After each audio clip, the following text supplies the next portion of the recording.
1993년 어느 날 오후 지하 100m DMZ 땅굴. 홀로 폭파 준비를 하던 한 군인의 무전기에서 갑자기 금지된 소리가 흘러나왔습니다. 북한에서 절대 들어선 안 되는 남한 MBC 라디오였고, 뉴스 내용은 그가 알던 세상과 완전히 달랐습니다. 총살을 각오하고 3년간 몰래 들었지만 1996년 그의 비밀이 발각됐습니다. 과연 그는 어떻게 됐고 어떻게 이 자리에 있을까요? 여러분의 구독과 좋아요가 이런 진실을 세상에 알리는 힘이 됩니다. 저는 1966년 강원도 원산에서 태어났습니다. 할아버지는 탄광 노동자였고 아버지도 탄광 노동자였으며 저 역시 탄광에서 일할 운명이었습니다. 우리 집은 3대째 땅을 파는 집안이었고 땅속 깊은 곳에서 석탄을 캐내는 게 유일한 생계수단이었으며 다른 길은 없었습니다. 18살 때 탄광에 들어갔습니다. 아버지 옆에서 곡괭이를 들었고 지하 400m 깊이에서 하루 10시간씩 일했으며 숨쉬기 힘든 먼지 속에서 땅을 팠습니다. 하지만 저는 재능이 있었습니다. 땅의 결을 보면 어디가 약한지 알았고 폭약을 어디에 놓아야 효과적인지 감이 왔으며 다른 노동자들보다 빨리 많이 캤습니다. 반장이 너는 땅을 읽는 눈이 있다고 말했고 아버지가 자랑스러워했으며 저는 그게 전부인 줄 알았습니다. 1990년 24세 군대에 갔습니다. 인민군 공병부대였고 교량 건설, 도로 공사 같은 일을 했으며 역시 땅 파는 일이었습니다. 훈련소에서 폭파 훈련을 받았는데 제가 제일 잘했고 교관이 놀랐으며 이 동무는 폭파 전문가감이라고 평가서에 썼습니다. 저는 그저 탄광에서 배운 대로 했을 뿐인데 군대에서는 특별한 기술로 여겨졌고 상급 부대에 보고됐으며 어느 날 특별 면담 통지를 받았습니다. 보위부 장교가 왔습니다. 비밀 면담실이었고 문을 잠갔으며 낮은 목소리로 물었습니다. 동무, 당과 수령님을 위해 특수 임무를 수행할 수 있겠는가? 저는 긴장했고 예, 할 수 있습니다 하고 대답했으며 더 물었습니다. 가족한테도 말할 수 없다. 몇 년 걸릴지 모른다. 그래도 하겠는가? 무슨 일인지 몰랐지만 예 하고 대답했고 장교가 만족스러운 표정을 지었으며 좋다. 일주일 후 이동 준비해라고 말했습니다. 일주일 후 트럭에 탔습니다. 저 혼자가 아니라 50명쯤 됐고 모두 공병 출신이었으며 다들 긴장한 얼굴이었습니다. 어디로 가는지 몰랐고 물어볼 수도 없었으며 그냥 트럭을 탔습니다. 이틀을 달렸고 산속 깊은 곳으로 들어갔으며 마침내 도착한 곳은 철조망으로 둘러싸인 비밀 부대였습니다. 717부대라는 이름만 있었고 무슨 부대인지 설명은 없었으며 들어가자 모든 게 비밀이었습니다. 그날 저녁 집합이 있었습니다. 부대장이 나와서 말했습니다. 동무들은 조국 통일의 최전선에 서게 됐다. 동무들이 할 일은 DMZ 아래 땅굴을 파는 것이다. 유사시 남조선 해방을 위한 통로다. 이 임무는 최고 기밀이며 누설시 총살이다. 가족한테도 말할 수 없다. 이해했는가? 우리는 예 하고 대답했고 부대장이 사라졌으며 그날부터 땅굴 생활이 시작됐습니다. 다음 날 아침 땅굴 입구를 봤습니다. 산 중턱에 있었고 콘크리트로 위장돼 있었으며 안으로 들어가니 계단이 나왔습니다. 100계단을 내려갔고 지하 100m였으며 거기서부터 수평으로 땅굴이 시작됐습니다. 폭이 2m, 높이 2m, 좁았지만 군인 한 줄로 지나갈 수 있는 크기였고 끝이 보이지 않았으며 여기서부터 남쪽으로 판다는 말을 들었습니다. 그때 저는 몰랐습니다. 이 땅굴에서 8년을 보낼 것이고 우연히 남쪽 라디오를 듣게 될 것이며 그것 때문에 목숨을 걸고 탈출하게 될 것이라는 걸 전혀 몰랐습니다. 땅굴은 지하 100m 깊이에서 시작됐습니다. 햇빛이 안 들어왔고 형광등 불빛만 있었으며 공기가 탁했습니다. 하루 12시간씩 일했고 교대로 쉬었으며 지하 막사에서 먹고 잤습니다. 한 달에 한 번 지상으로 올라갈 수 있었지만 부대 밖으로는 못 나갔고 편지도 검열당했으며 가족한테 뭐 하는지 말할 수 없었습니다. 작업은 단순했습니다. 구멍을 뚫고 폭약을 넣었으며 폭파했습니다. 돌과 흙이 무너지면 트럭으로 실어 날랐고 다시 앞으로 나아갔으며 매일 3m씩 팠습니다. 저는 폭파 담당이었고 다이너마이트를 다루는 게 제 일이었으며 실력을 인정받아 조장이 됐습니다. 다른 사람들은 서툴렀지만 저는 정확했고 사고가 없었으며 땅 파는 집안에 피가 흐르는 게 느껴졌습니다. 첫 해는 그렇게 지나갔습니다. 킬로미터를 팠고 남쪽으로 나아갔으며 목표는 DMZ를 지나 남한 땅까지였습니다. 부대장이 한 달에 한 번 와서 잘하고 있다. 조국 통일이 가까워진다 하고 말했고 우리는 박수를 쳤으며 저도 자부심을 느꼈습니다. 그때는 의심하지 않았고 명령을 따랐으며 그게 옳다고 믿었습니다. 2년이 지나고 3년이 지났습니다. 4km를 팠고 5km를 팠으며 6km를 넘어갔습니다. 땅굴 생활이 익숙해졌지만 지겹기도 했고 햇빛이 그리웠으며 가족이 보고 싶었습니다. 아버지한테 편지를 썼지만 잘 있다는 말밖에 못했고 뭘 하는지 설명할 수 없었으며 답장도 짧았습니다. 아들아, 건강해라. 우리도 잘 있다. 동료들이 하나씩 다쳤습니다. 어느 날 천장이 무너져 2명이 깔렸고 구조했지만 1명은 다리가 부러졌으며 후송됐습니다. 또 어느 날 폭파 타이밍을 잘못 잡아 1명이 폭발에 휩쓸렸고 얼굴에 화상을 입었으며 그 역시 떠났습니다. 땅굴은 위험했고 언제든 사고가 날 수 있었으며 저도 조심했지만 완벽할 순 없었습니다. 5년째 되던 해 조용히 계산해 봤습니다. 하루 3m, 1년이면 약 1000m, 5년이면 5km쯤 팠고 남쪽이 가까워지고 있다는 걸 알았으며 이상한 기분이 들었습니다. 땅 위에는 사람들이 살고 있다. 나만 사람들이다. 우리랑 똑같은 사람들이다. 이 땅굴로 침공한다고? 처음으로 의문이 들었지만 입 밖에 낼 수 없었고 혼자 사겼으며 계속 팠습니다. 8년째 땅굴은 8km를 넘어섰습니다. DMZ를 거의 통과했다는 소문이 돌았고 곧 끝난다는 말이 나왔으며 동료들은 기뻐했습니다. 드디어 지상으로 돌아간다. 하지만 저는 복잡했고 8년이 허무했으며 이게 뭐하는 짓인가 싶었습니다. 전쟁은 안 일어났고 땅굴은 쓸모없었으며 우리는 그냥 땅만 팠습니다. 그때까지 저는 순응했습니다. 명령에 따랐고 의문을 품어도 말하지 않았으며 그냥 살았습니다. 하지만 모든 게 바뀐 건 3년째 되던 해 우연히 라디오 소리를 들었을 때였습니다. 그 소리가 제 인생을 완전히 바꿔놓았고 결국 이 땅굴을 통해 탈출하게 만들었으며 지금 여기 있게 했습니다. 1993년 어느 날이었습니다. 3년째 되던 해였고 5km쯤 팠을 때였으며 저는 혼자 작업 구역에 있었습니다. 폭파 준비를 하고 있었는데 구멍을 뚫고 폭약을 넣었으며 점화 장치를 확인하고 있었습니다. 다른 동료들은 뒤로 물러나 있었고 무전기로 준비됐다 신호를 보내야 했으며 저는 무전기를 켰습니다. 그때 이상한 소리가 들렸습니다. 지직지직 잡음이었고 무전기에서 나는 소리 같았지만 달랐으며 뭔가 음악 같은 게 섞여 있었습니다. 귀를 기울였고 볼륨을 높였으며 분명 노래였습니다. 한국어였지만 억양이 달랐고 북한 노래가 아니었으며 밝고 경쾌했습니다. 이게 뭐지? 놀랐고 무전기를 이리저리 돌렸으며 소리가 더 선명해졌습니다. 가요였습니다. 나만 가요였고 여자 가수가 부르는 사랑 노래였으며 들어본 적 없는 곡이었습니다. 심장이 뛰었고 주위를 둘러봤으며 아무도 없었습니다.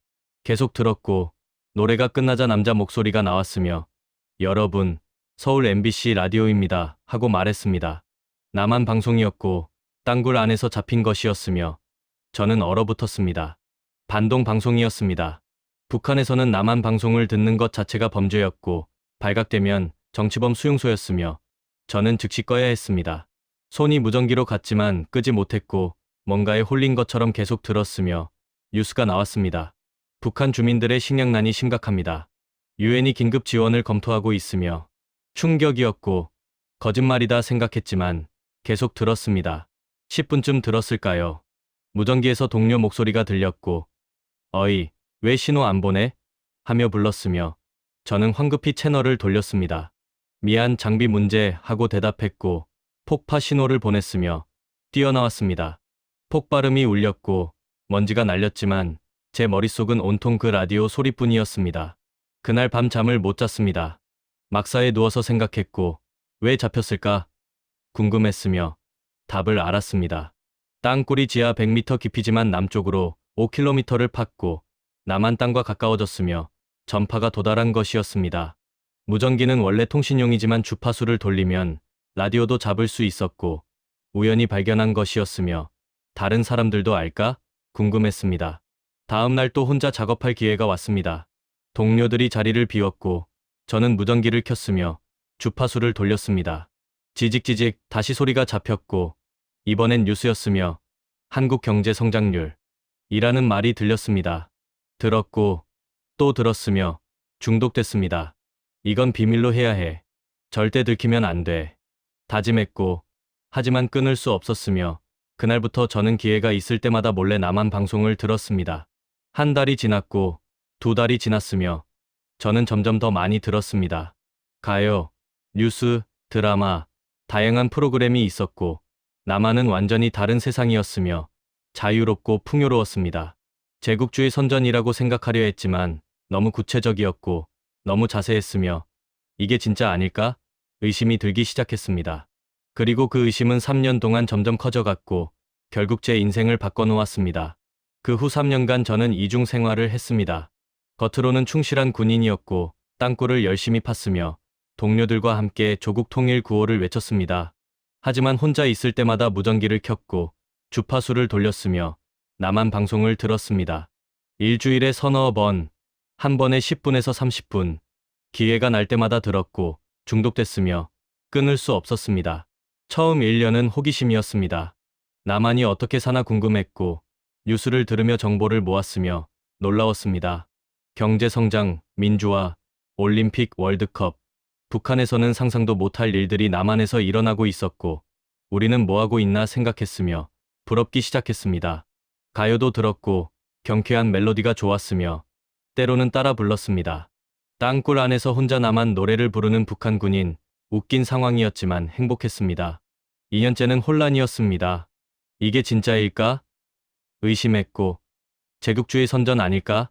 생각했지만, 너무 구체적이었습니다. 주식시장 얘기, 부동산 가격, 선거 결과, 이런 것들을 어떻게 꾸며내겠습니까? 사실이었고, 남한은 정말 잘 살고 있었으며, 북한은 점점 망해가고 있었습니다. 고난의 행군이 시작됐고, 땅굴 안도 배급이 줄었으며, 저희도 굶주렸습니다. 그때 라디오에서 북한 식량난 심각이라는 뉴스를 들었고, 맞아, 우리 굶고 있어라고 속으로 인정했으며, 처음으로 북한 체제를 의심하기 시작했습니다. 3년째는 각성이었습니다. 남한이 맞다. 북한이 틀렸다. 확신했고, 더 이상 의심하지 않았으며, 오히려 더 많이 듣고 싶었습니다. 드라마도 들었고, 사람들의 일상이 궁금했으며, 자유롭게 사는 모습이 부러웠습니다. 어느 날 라디오에서 탈북자 인터뷰가 나왔고, 저는 북한을 떠나 한국에 왔습니다. 여기는 자유가 있습니다라는 말을 들었으며, 심장이 뛰었습니다. 나도 갈 수 있을까? 처음으로 생각했고, 하지만 불가능해 보였으며, 그냥 꿈으로만 여겼습니다. 3년 동안 아무한테도 말하지 않았습니다. 동료들과 같이 있을 때는 절대 안 들었고, 혼자 작업할 때만 들었으며, 철저히 숨겼습니다. 발각되면 죽는다는 걸 알았고, 무서웠지만 멈출 수 없었습니다. 라디오는 제 유일한 자유였고, 땅굴 생활의 유일한 낙이었으며, 살아가는 이유였습니다. 가끔 이런 생각을 했습니다. 다른 사람들도 들을까? 땅굴 안 50명, 다들 무전기를 갖고 있었고, 주파수를 돌리면 잡을 수 있었으며, 누군가는 알고 있을 것이라고 추측했습니다. 하지만 아무도 말하지 않았고, 모두 비밀로 했으며, 서로 눈치만 봤습니다. 어쩌면 우리 모두 듣고 있었지만, 모른 척했을지도 모릅니다. 그게 살아남는 방법이었고, 침묵이 안전이었으며, 입 밖에 내는 순간 끝이었습니다. 1996년 어느 날까지 그랬습니다. 3년간 완벽하게 숨겼고, 한 번도 들키지 않았으며, 앞으로도 계속 그럴 거라고 믿었습니다. 하지만 그날 제가 실수를 했고, 모든 게 무너졌으며, 제 인생이 완전히 바뀌었습니다. 지금 생각하면 그 실수가 오히려 저를 살렸고, 이 자리에 서게 했으며, 자유를 찾게 해준 계기였습니다. 1996년 3월, 어느 날 오후였습니다. 8km 지점이었고, 작업이 끝나갈 무렵이었으며, 동료들 대부분은 뒤로 물러나 있었습니다. 저는 마지막 점검을 하고 있었고, 혼자 남아 있었으며, 조금만 들어도 되겠지 생각했습니다. 무전기를 꺼냈고, 주파수를 돌렸으며, 익숙한 지직거림 후 목소리가 들렸습니다. 서울 MBC 뉴스입니다. 그때 뒤에서 목소리가 들렸습니다. 동무, 거기서 뭐 하나? 놀라서 돌아봤고, 소대장이었으며, 언제 왔는지 몰랐습니다. 황급히 무전기를 껐지만 늦었고, 소대장이 다가왔으며, 뭐 듣고 있었어? 물었습니다. 아, 아무것도 아닙니다. 대답했지만 목소리가 떨렸고, 소대장 표정이 굳었으며, 무전기 이리 내놔 손을 내밀었습니다. 무전기를 건넸고, 소대장이 전원을 켰으며, 주파수를 확인했습니다. 남한 방송이 잡혔고, 여전히 뉴스가 나오고 있었으며, 북한 주민들의 식량난이. 소리가 새어나왔습니다. 소대장 얼굴이 창백해졌고 저를 쳐다봤으며 이게 뭐야? 물었습니다. 대답할 수 없었고 그냥 고개를 숙였으며 끝이라는 걸 알았습니다. 10분 후 보위부가 왔습니다. 2명이었고 권총을 차고 있었으며 저를 데리고 갔습니다. 동료들이 쳐다봤지만 아무도 말하지 않았고 시선만 피했으며 저는 땅굴을 떠났습니다. 지상으로 올라왔고 햇빛이 눈부셨지만 두려웠으며 트럭에 실려 신문실로 갔습니다. 신문은 3일간 계속됐습니다. 언제부터 들었나? 몇 번 들었나? 누가 알고 있나? 왜 신고하지 않았나? 반동 사상에 물들었나? 같은 질문이 반복됐고 고문도 당했으며 먹지도 자지도 못했습니다. 처음에는 한두 번 우연이라고 거짓말했지만 믿지 않았고 결국 3년이라고 실토했으며 신문관 얼굴이 일그러졌습니다. 3년이나 반동 방송을 들었어. 믿을 수 없다는 표정이었고 서류에 적었으며 넌 끝났어 하고 말했습니다. 사흘째 되던 날 판결이 나왔습니다. 반동사상 유포죄, 군사기밀 유출 가능성, 사상 전향 혐의로 총사령이었고 일주일 후 집행 예정이었으며 영창에 갇혔습니다. 작은 방이었고 창문도 없었으며 혼자였습니다. 끝났구나 생각했고 가족이 떠올랐으며 눈물이 났습니다. 아버지, 어머니, 형, 다시는 못 볼 거라는 생각에 가슴이 찢어졌고 내가 왜 들었을까 후회했지만 늦었습니다. 이틀이 지났습니다. 밥이 하루 한 번 나왔고 먹지 못했으며 그냥 누워 있었습니다. 죽음을 기다렸고 시간이 천천히 흘렀으며 희망이 없었습니다. 하지만 사흘째 밤 이상한 일이 생겼습니다.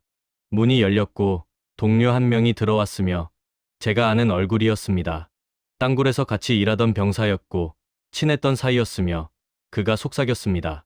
형, 나도 들었어. 남쪽 라디오. 놀랐고 뭐? 하고 물었으며 그가 계속 말했습니다. 나만 아니야. 우리 여럿이야.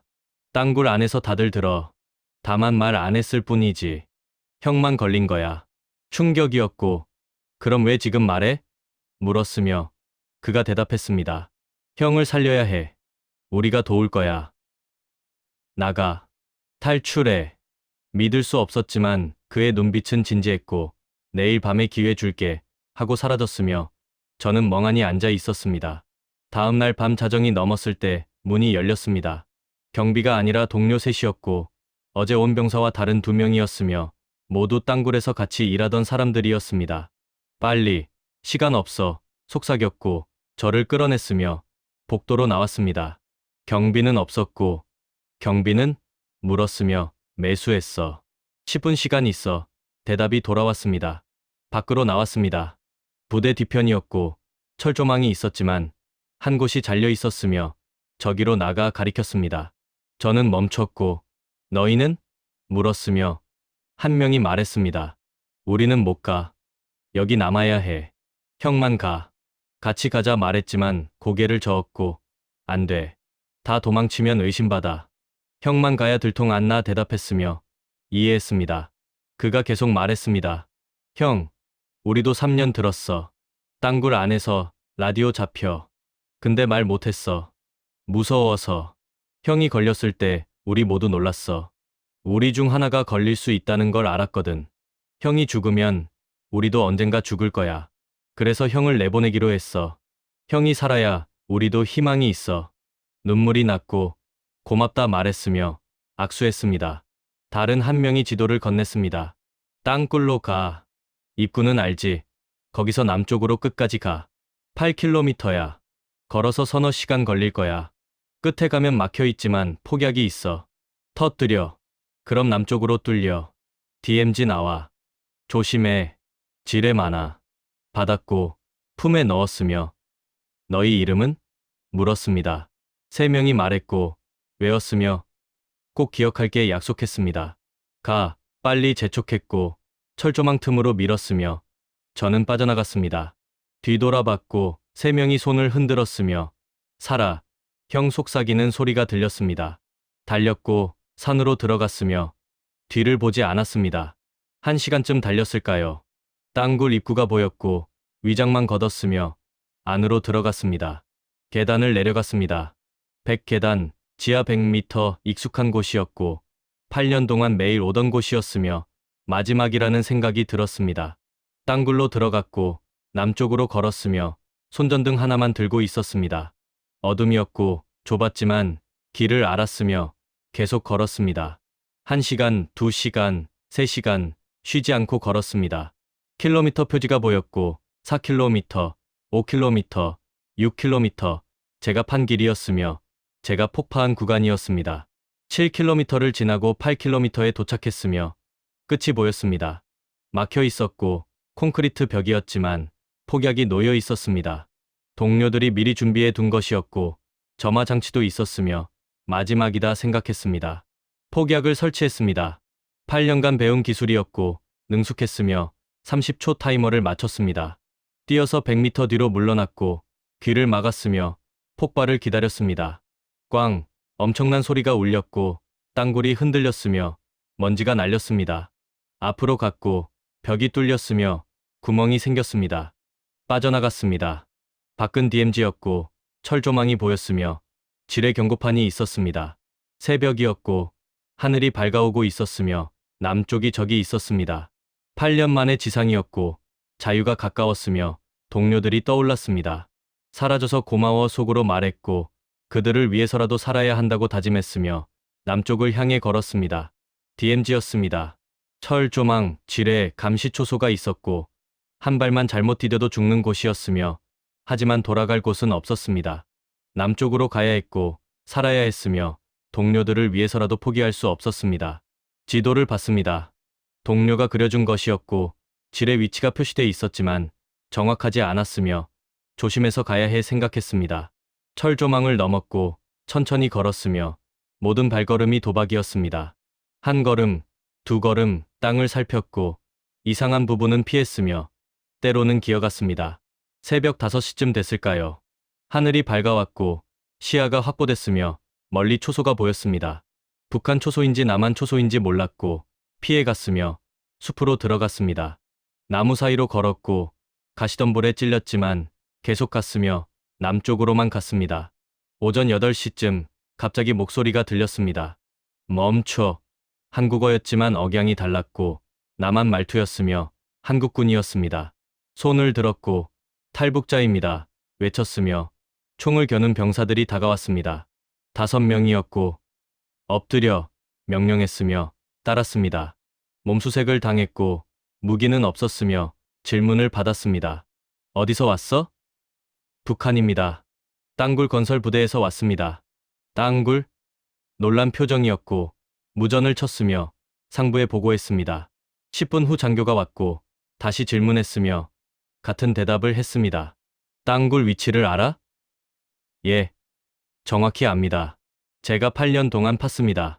장교 얼굴이 진지해졌고 중요한 정보다 중얼거렸으며 저를 데리고 갔습니다. 부대로 갔습니다. 조사를 받았고 땅굴에 대해 모든 걸 말했으며 지도를 그렸습니다. 위치, 깊이, 길이, 구조 다 설명했고 군 정보부가 놀랐으며 이건 새로운 땅굴이다 말했습니다. 나중에 알았지만 제사 땅굴로 분류됐고 조사됐으며 지금은 막혔다고 합니다. 사흘 동안 조사받았습니다. 신원 확인, 동기, 경로 모든 게 확인됐고 탈북자로 인정됐으며 안전지역으로 이송됐습니다. 하나원에 갔고 석 달 교육받았으며 정착 준비를 했습니다. 같은 시기에 온 탈북자들을 만났고 이야기를 나눴으며 땅굴에서 왔다고 하니 모두 놀랐습니다. 하나원에서 처음 라디오를 샀습니다. 작은 FM 라디오였고 불법이 아니었으며 자유롭게 들을 수 있었습니다. 켰고 주파수를 돌렸으며 익숙한 목소리가 들렸습니다. 서울 MBC입니다. 눈물이 났고 3년 동안 몰래 들었던 그 목소리였으며 이제는 떳떳하게 들을 수 있었습니다. 드디어 자유구나 실감했고 울었으며 라디오를 가슴에 안았습니다. 석 달 후 서울로 나왔습니다. 정착금을 받았고 작은 집을 얻었으며 일자리를 찾았습니다. 새 삶이 시작됐고 북한은 멀어졌지만 땅굴 동료들은 잊을 수 없었습니다. 그들은 어떻게 됐을까요? 발각됐을까요? 살아 있을까요? 모르지만 기억하고 있으며 평생 잊지 않을 것입니다. 지금은 2026년입니다. 한국에 온 지 30년이 됐고 60살이 됐으며 새 인생을 살고 있습니다. 건설 회사에서 일했고 결혼도 했으며 아들도 낳았습니다. 평범한 삶이지만 행복하고 자유롭게 살고 있으며 감사합니다. 2010년 어느 날 제3땅굴 관광을 갔습니다. 철원에 있는 땅굴이었고 북한이 판 것이었으며 지금은 관광 명소가 됐습니다.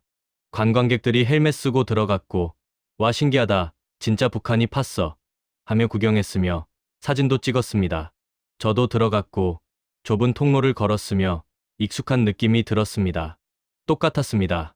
지하 깊이, 좁은 공간, 축축한 공기, 제가 8년 동안 일했던 곳과 똑같았고 기억이 떠올랐으며 복잡한 감정이 들었습니다. 관광객 한 명이 여기서 일했던 사람들은 뭐 생각했을까? 하고 물었고 옆 사람이 몰라, 그냥 명령 따랐겠지 대답했으며 저는 속으로 아니야, 우리도 생각했어 말했습니다. 땅굴을 나왔습니다. 햇빛이 눈부셨고 사람들이 웃으며 걸었으며 평화로웠습니다. 이게 맞는 거야 생각했고 땅굴은 이제 전쟁 도구가 아니라 평화 교육장이 됐으며 다행이라고 느꼈습니다. 하지만 동료들이 떠올랐고 저를 도와준 3명이 생각났으며 눈물이 났습니다. 너희는 어떻게 됐을까? 묻고 싶었지만 대답은 없었고 그냥 묵념했으며 고마워 속삭였습니다. 2015년 특별한 제안을 받았습니다. 대북 라디오 방송국에서 연락이 왔고 탈북자 방송에 출연해 주실 수 있겠습니까? 물었으며 무슨 내용인가요? 되물었습니다. 북한 주민들에게 자유의 목소리를 들려주는 겁니다. 땅굴 이야기를 해주세요. 망설였지만 받아들였고 라디오가 날 바꿨으니 나도 누군가를 바꿀 수 있겠지 생각했으며 시작했습니다. 매주 한 번 방송국에 갑니다. 작은 스튜디오이고 마이크 앞에 앉으며 북한을 향해 말합니다. 북한 주민 여러분, 저는 원래 땅굴 건설 부대에 있었던 탈북자입니다. 제가 들려드릴 이야기는 라디오에 관한 것입니다. 제 경험을 말하고 땅굴 안에서 남한 방송을 들었던 것을 이야기하며 라디오가 저를 바꿨습니다. 진실을 알게 됐고 자유를 찾았습니다. 전합니다. 방송 후 가끔 편지가 옵니다. 중국을 거쳐 오는 편지였고 북한 주민이 쓴 것이었으며 방송 들었습니다. 저도 몰래 듣고 있습니다. 용기를 얻었습니다. 같은 내용이었습니다. 읽을 때마다 울컥하고 의미가 있구나 느끼며 계속하게 됩니다. 제가 들었던 것처럼 누군가도 듣고 있고 그들도 변하고 있으며 언젠가 자유를 찾을 것입니다. 30년 전 땅굴 안에서 우연히 라디오를 들었습니다. 지직지직 잡음 속에서 들린 목소리가 제 인생을 바꿨고 3년간 몰래 들으며 각성했으며 결국 탈출하게 만들었습니다. 동료들이 희생하며 도와줬고 DMZ를 넘었으며 한국에 왔습니다. 그리고 지금 저는 라디오 방송을 하고 있고 북한 주민들에게 목소리를 전하고 있으며 순환이 완성됐습니다. 라디오는 강력합니다. 철조망을 넘고 땅속 깊이 들어가며 사람의 마음을 바꿉니다. 북한 당국이 아무리 막아도 전파는 막을 수 없고 진실은 숨길 수 없으며 언젠가 모든 북한 주민이 자유로워질 것입니다. 저는 그날까지 방송을 계속할 것이고 제 목소리가 누군가에게 닿기를 바라며 라디오의 힘을 믿습니다. 감사합니다.